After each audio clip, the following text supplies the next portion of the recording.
Hello, everybody, and welcome to the show. Would you like to say welcome to your show, Dr. Mark? Hi, everyone, and welcome to my show. I'm Dr. Mark.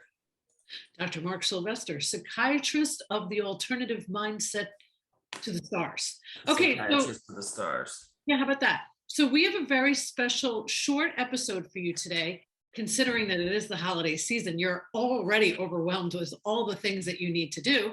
Dr. Mark Sylvester and I thought, how appropriate would it be if we talked about some do's and don'ts to keep your mental health sanity through the holidays?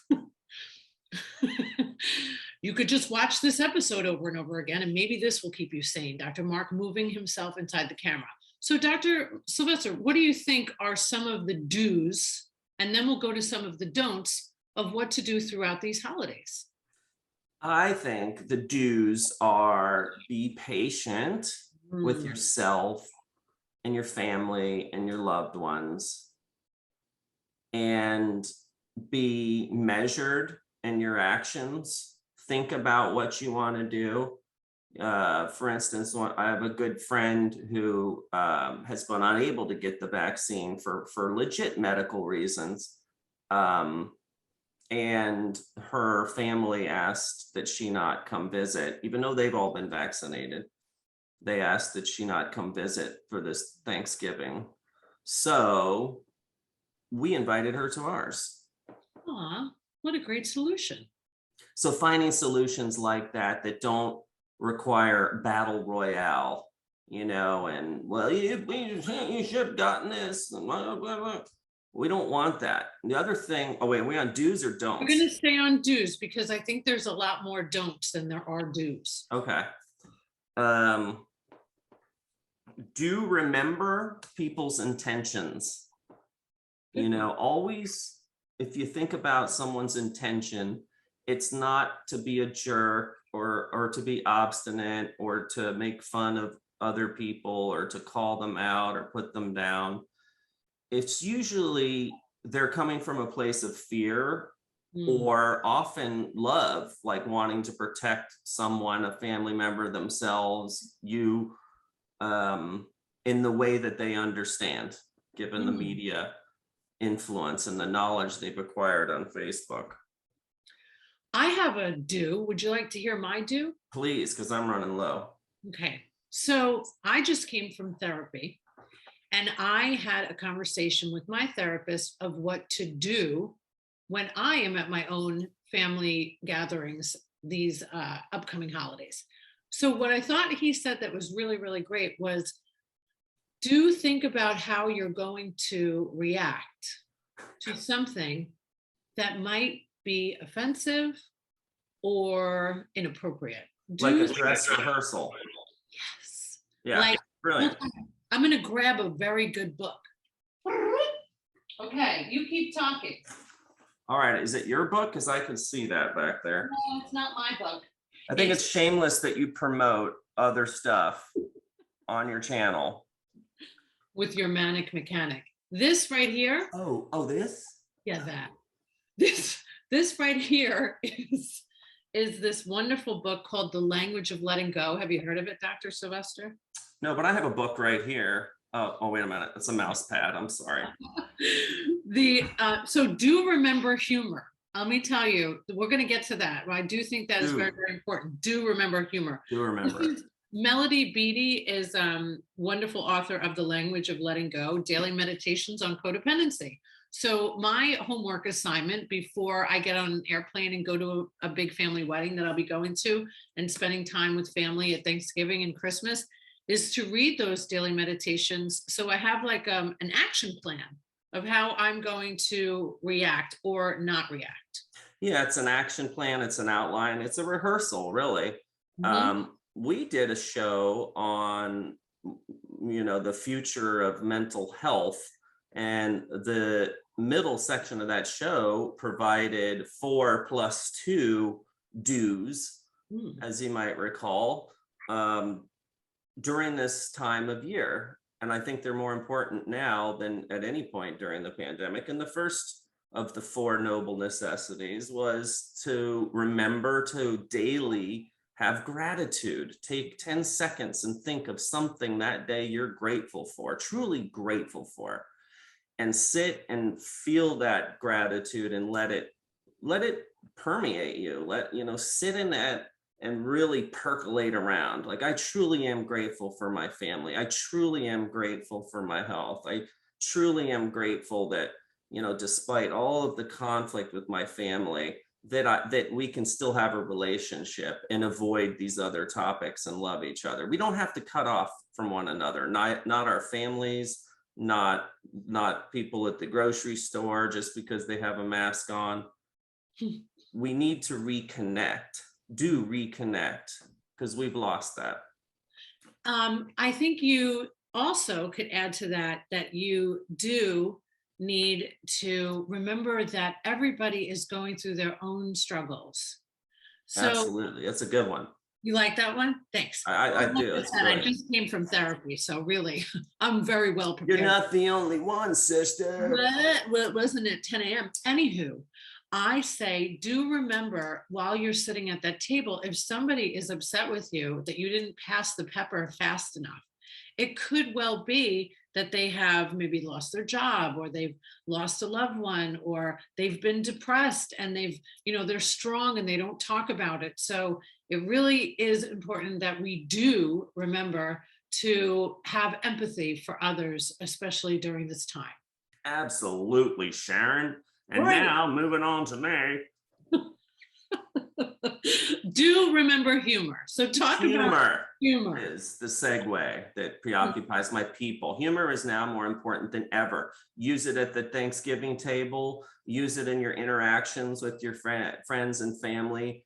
Recognize where your judgments, your expectations, your will ends and someone else's begins. If it's important to someone who's important to you and it's in direct opposition for your philosophy, beliefs, give it to them. They're not you. All right. So humor can be used to soften or diffuse those interactions. It's a very important one. Like courage. We talked about courage on the show. So the courage to make it through the holiday season without just murdering all of your family and going totally berserk, Yeah. There'd be bodies everywhere. You've got to have the courage to sit in the discomfort. You got to have the courage, if someone else breaks the rules, which we're going to come to, that you can redirect, remove. You have an exit strategy. You have a plan, like you were talking about. I think it's brilliant. And then, of course, the fourth would be service. That's a good do. Do something to take you outside of yourself. Can we get an amen for that one? Amen. So do all of those things. I'll put one in because Dr. Shulman has been so gracious as to let me kind of sit in for this one. Do remember music. Music is wonderful. Music, right, lights up the soul. I just listened to a great podcast with Brene Brown and Willie Nelson and his son, and they created a whole new album through the pandemic, and they played one of their songs, and I felt so filled up, and music really connects people. So do remember that, some music in the background might be a really good opportunity. You can make a playlist, right, of all happy songs, not somber songs, to bring people together. So music that everyone's listening to collectively can serve to unite, right, that moment, which I think the gift that we all have the opportunity on grasping that has come out of this period of isolation and pandemics is the choice to be present now, to be here now in that moment, in that interaction. You and I having this conversation is the most important thing in my world in this second. Me too. There's nothing else coming in. There's no business. There's no family. There's no future. There's no past. Realize the gift of the pandemic is it's extruded you into the moment that you're in now. And that moment for you and I is not only this, but it's recorded for all human history to see eons from now. Eons. I do like that one. We need to Now, talk about what we we're got to going- avoid. Unfortunately, we're moving on to the don'ts, and I'm going to hit you up first. Go for it. All right, let's think about what life was like before the, are we allowed to say Amex? Yeah. Before the, you know what I mean? Oh, Before Miss remember- Rona came to town. You avoided talking about hot topic, subjects like politics and religion. I mean, it was kind of understood that if you didn't talk about that, or if you did talk about it Thanksgiving, there was going to be a war, right? And half your family is going to storm off. The other half's going to throw mashed potatoes. The other half's going to say, screw you, I'm never coming back here again. Right. Hopefully not the people that are hosting the party, but there's another item on the list this year that Maybe is two. equally as powerful, and that's we do not talk at all about the pandemic. And the other thing, do not have the TV on. Do not have the TV on, because there will be something about it and it'll polarize the people in the room. It may start a conversation, and you don't want that. This is about family get together, not what's going on in the world, not what's going on outside of your home. Not what's going on outside of that moment that you're creating, that sacred giving of thanks moment, what the holiday is supposed to be about. So don't bring up politics, religions, or the pandemics, or anything you saw on Facebook about QAnon. None of that. Yeah. Don't bring up vaccines. Do not bring up vaccines. Don't bring up anti anything. Don't bring up politicians' names. And don't talk about other people. Yep. Because Right? there's still so much to talk about, and that's the stuff that matters. So think about that list of do's that we gave you. It was long. It was good. Pros and cons. There's so many more pros than there are cons. Really, the only thing that you don't have to do is talk about the current state of the world. Just avoid that and talk about gratitude. I love before that you made mention of gratitude. There's one thing that I do at Thanksgiving dinner every year, and it annoys my family to death. I know it, but I know it keeps us all connected. I make everybody go around the table and share what they're grateful for. It's really hard to fight with people when you are sharing gratitude. So that's a perfect combination of the do's and the don'ts at the holiday dinner table. And same is true for Christmas, by the way. Kwanzaa, Chinese New Year, Hanukkah, and well, in my case, my birthday, my dog's birthday, and my wife's birthday, let's be honest. Yeah, there's a lot of celebrations to not talk about the current state of the world. Yeah.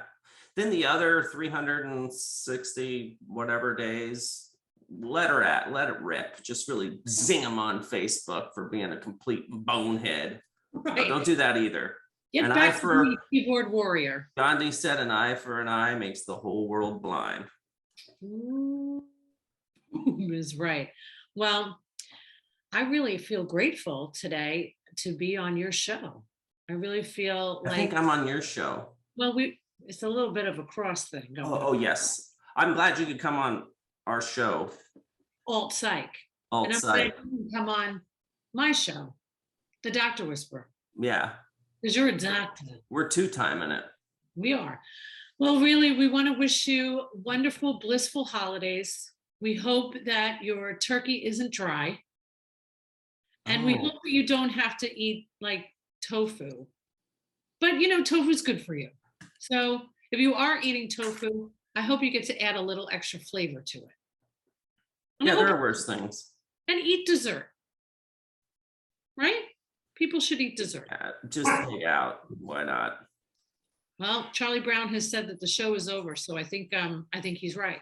Thank you for having me on as a guest on my show. Thank you for having me on as a guest on my show. Lovely. Peace on earth and peace on you. So don't forget, if you mention that you've seen the show or listened to it on the podcast, mention Thai Technology and you will get 3 months for free. They're the best.